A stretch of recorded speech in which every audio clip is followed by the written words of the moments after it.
జగన్మోహన్ రెడ్డి గెలిస్తే land titling act అమల్లోకి వస్తుంది. ల్యాండ్ టైటిలింగ్ యాక్ట్ అమల్లోకి వస్తే మీ భూములు ఏవి కూడా మీ దగ్గర ఉండవు.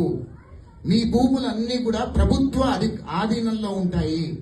రేపు మీ కూతురు పెళ్లికో మీ కొడుకు పెళ్లికో డబ్బుల కోసము అప్పుకోగా బ్యాంకులో తనఖా పెట్టుకోవాలంటే మీ భూమి మీ ఇచ్చే కాగితం చిత్తు కాగితం కింద లెక్క. జగన్మోహన్ రెడ్డి గెలిచాడు ఆంధ్రప్రదేశ్ రాష్ట్రంలో పొరపాటున మన దరిద్రం బాలేక గెలిచాడు అంటే ఆంధ్రప్రదేశ్ రాష్ట్ర ప్రజల భూములు ఏవి కూడా వాళ్ళవి కావు, అవి జగన్మోహన్ రెడ్డి భూములు మాత్రమే. చిన్న ఎగ్జాంపుల్ ఏంటంటే, ఒక రోడ్డు పక్కన ఒక 100 ఎకరాలు ఉందనుకోండి, ఆ 100 ఎకరాలు 100 కోట్ల రూపాయలు విలువ చేస్తుంది అనుకోండి.